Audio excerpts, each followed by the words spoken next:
Welcome to Skyline TV. Vijayawada Bhavanipuram police station సమీపంలో ఉద్రిక్త వాతావరణం నెలకొంది. టీడీపీ, వైసీపీ కార్యకర్తలు ఒకరిపై ఒకరు దాడులకు దిగారు. ఈ ఘటనలో టీడీపీ నాయకులు బేగ్, టూండి రాకేష్, శివలకు గాయాలు కావడంతో వారిని ప్రభుత్వ ఆసుపత్రికి తరలించారు. సోషల్ మీడియాలో పోస్టుల విషయంలో మొదలైన వాగ్వాదం తీవ్రంగా మారి పరస్పర దాడులకు దారితీసినట్లు సమాచారం. ఈ క్రమంలో వైసీపీ కార్యకర్త కరీముల్లా, టీడీపీ కార్యకర్త శివపై దాడి చేసినట్లు ఆరోపణలున్నాయి. ఘటనపై స్పందించిన భవానీపురం పోలీసులు కరీముల్లాను అదుపులోకి తీసుకున్నారు. పరిస్థితిని అదుపులోకి తీసుకురావడానికి పోలీసులు భారీగా మోహరించారు.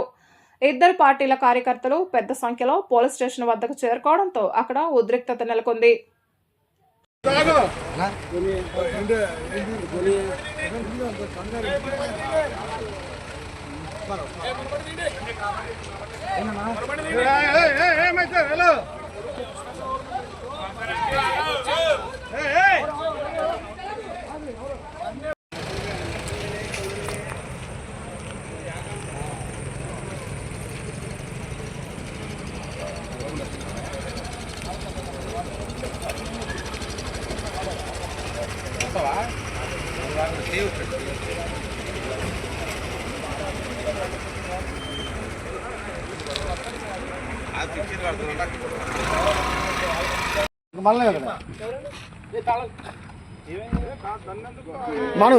మనం ఏమైనా అరిస్తే మనం ఏమైనా గొడవ చేస్తే పోకూడదు. మనం ఏమైనా పక్కన ఉన్నాం,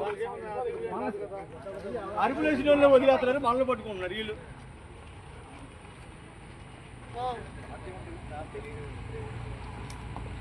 ఏమో లేట్గా వచ్చాం.